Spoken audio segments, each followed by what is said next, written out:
Sonic 3 est le genre de film qui te laisse ce petit goût de « j'en veux encore ». Et c'est exactement pour ça qu'il existe plein de théories sur ce qui va se passer dans Sonic 4 que tu ne connais pas encore. Mais nous, on tient absolument à te les raconter. Voyage interdimensionnel. Par exemple, l'une des théories les plus solides sur ce qui pourrait arriver dans le futur film de la Team Sonic est liée au plus gros événement du troisième film, l'explosion du canon Eclipse. Comme tu le sais, grâce à Shadow, à Sonic et aussi à Robotnik, la Terre n'a pas été touchée comme c'était le plan original du professeur Gérald Robotnik, que nous allons appeler Papy Eggman. En revanche, la Lune a eu un énorme morceau complètement arraché, et d'une certaine façon, le rayon a fini par continuer sa course au milieu de l'univers. Donc la théorie affirme que ce rayon du canon Eclipse, alimenté par une énergie chaotique, a ouvert dans l'espace un trou vers un autre univers, permettant l'arrivée d'habitants d'une autre dimension, ou peut-être d'un autre monde. Ce monde serait ni plus ni moins que Mobius, le monde d'où, à l'origine dans la lore des jeux du Amy est originaire. Ainsi, le trou dimensionnel intergalactique aurait permis à Metal Sonic et à Amy de s'échapper vers la Terre, en emportant avec eux une bataille menée depuis très longtemps dans leur monde, et qui semble loin d'être terminée. Ça, on l'explique mieux dans l'une des prochaines théories dont on va parler ici. Alors prépare-toi parce qu'on va te faire exploser le cerveau. Voyage dans le temps. La théorie du trou interdimensionnel dans l'espace a beaucoup de sens. Mais il existe une autre théorie pour expliquer l'origine de Metal Sonic, qui colle aussi parfaitement. Et si, en réalité, Metal Sonic et Amy Rose n'étaient pas venus d'une autre planète ou d'une autre dimension, mais d'un autre moment de l'histoire, genre du futur. Ça a totalement du sens, et on peut le prouver. Par exemple, si tu y réfléchis, tu verras que l'apparition de Metal Sonic ressemble tout simplement à celle de Terminator, qui était un robot, tout comme le hérisson de métal, venu pour éliminer le héros du film, exactement comme Metal Sonic a essayé de le faire à la fin de Sonic 3.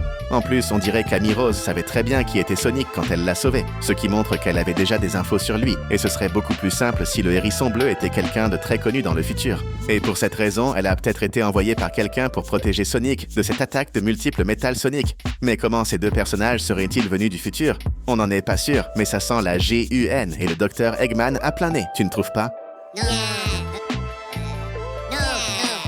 Amy Rose méchante. Ok, jusque-là tu as forcément entendu ces théories, et tu en avais peut-être même déjà imaginé certaines. Mais si on te disait qu'en réalité, Amy Rose est la vraie méchante de l'histoire, tu y croirais? Eh oui, non seulement c'est possible, mais c'est aussi très probable. On sait qu'il n'y a rien que les scénaristes adorent plus qu'un plot twist bien ficelé. Et ce serait exactement le cas avec Amy Rose, et on va t'expliquer pourquoi. On sait que Metal Sonic est venu du futur avec l'intention d'en finir avec Sonic, et qu'Amy est venue, probablement du futur elle aussi, pour protéger notre cher hérisson bleu. Mais tu y as déjà pensé? Et si en réalité, Sonic était responsable de la fin du monde dans l'une des lignes temporelles, et que la personne qui a envoyé Metal Sonic voulait qu'en faisant ça, tout redevienne normal? Contrairement au hérisson de métal, Amy Rose aurait l'intention de faire en sorte que le monde reste chaotique, pour une raison qu'on ne connaît pas encore. Peut-être qu'elle se nourrit précisément de ça, l'énergie du chaos. De cette manière, elle et Metal Sonic inverseraient leur rôle, ce qui serait l'inverse de ce qu'on croit. La théorie va encore plus loin. Elle dit que cette version maléfique d'Amy Rose ne serait pas un choix, mais qu'en réalité, la Harrison Rose serait possédée par les agents du chaos et ne contrôlerait pas ses propres actions, même si c'est quelqu'un de bien.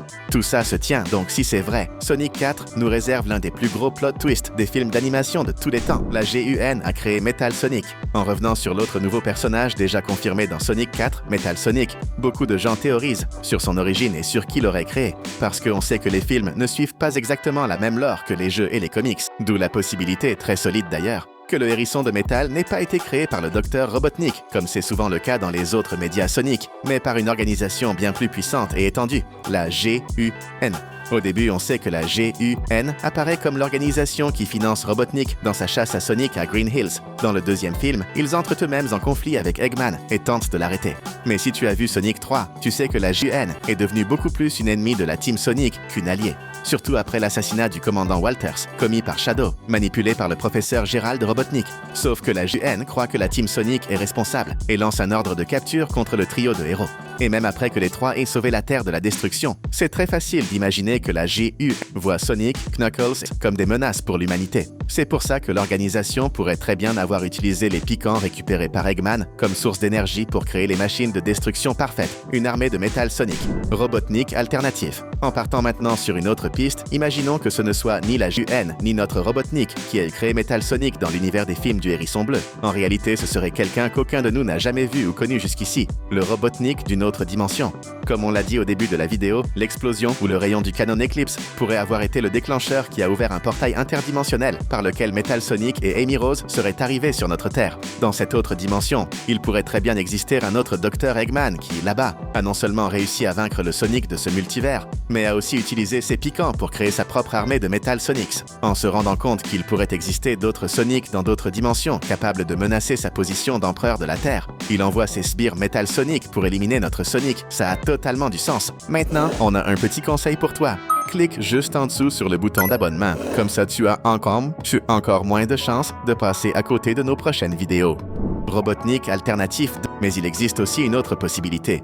Il existe vraiment un autre Robotnik dans une autre dimension, sauf que lui ne serait ni le méchant ni le créateur de Metal Sonic. En réalité, il serait gentil et ami de Sonic, et il aurait fini par se faire abattre par les Metal Sonic créés par les robots du Hérisson Bleu, construits par la GUN de cette dimension. Ainsi, il serait l'ami et le protecteur d'Amy Rose, et il l'enverrait après avoir découvert les plans de la GUN d'éliminer tous les Sonic de toutes les dimensions. De cette manière, il serait l'opposé du savant fou qu'on connaît dans notre monde et qui, même s'il a sauvé la Terre, l'a fait parce qu'il voulait la dominer. Retour de Robotnik. En parlant encore de Robotnik, comme dans toute franchise de films d'animation, rien de mieux qu'un troisième plot twist, pas vrai? Et si, juste avant l'explosion du canon Eclipse, notre bon vieux Eggman avait réussi à s'échapper? Comme ça, on le reverrait dans Sonic 4. De notre point de vue, ce ne serait possible que si, juste avant la grande explosion finale, quelqu'un, du futur ou d'une autre dimension, avait tiré Robotnik à travers un portail ouvert pile à ce moment-là. Ce serait l'une des seules façons pour qu'il ne se soit pas transformé en poussière d'étoiles, après s'être sacrifié pour la planète qu'il aimait. L'agent Stone a créé Metal Sonic. Et si Metal Sonic n'avait été créé ni par la GUN, ni par notre Robotnik, ni par l'Eggman d'une autre dimension, mais par quelqu'un que tu n'imaginerais jamais?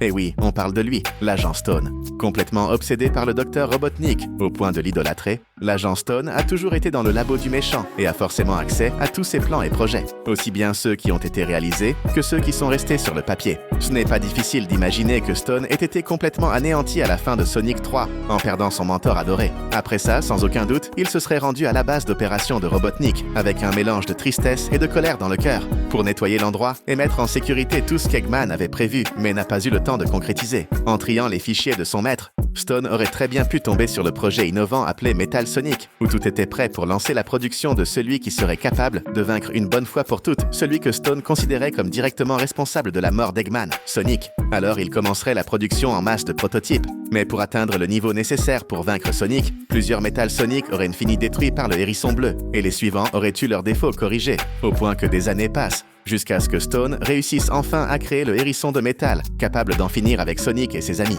Mais en voyant que des décennies s'étaient écoulées, Stone mettrait alors au point le plan audacieux d'utiliser la machine à remonter le temps, un autre projet de Robotnik, et d'envoyer son Metal Sonic parfait dans le passé, pour modifier son futur et faire en sorte que Sonic soit neutralisé bien plus tôt. Waouh! Je ne sais pas toi, mais moi, cette logique me paraît juste parfaite, et j'adorerais voir ça arriver dans Sonic 4. Et toi? Arriver de Silver autre chose dont beaucoup de fans de Sonic sont sûrs. Dans Sonic 4, on verra apparaître un autre personnage important des jeux, le hérisson Silver.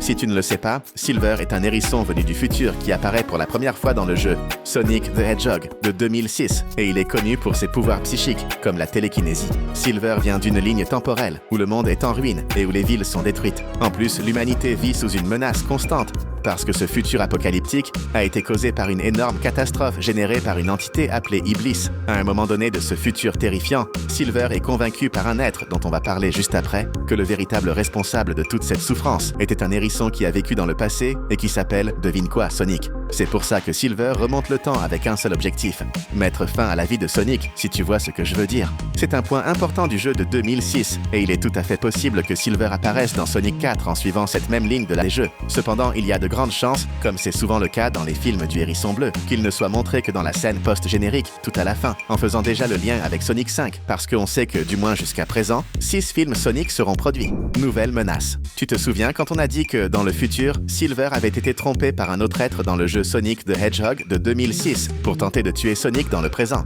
Eh bien, et si ce même personnage était dans Sonic 4, impliqué dans toute l'intrigue, en tirant les ficelles comme un marionnettiste, en poussant tout le monde à attaquer Sonic, même ses amis les plus proches? C'est tout à fait possible, ce qui ferait de ce personnage un nouveau méchant dans le 4e film. Et si tu ne le sais pas encore, on va révéler l'identité de cet être maléfique, Il s'appelle Méphil, le sombre.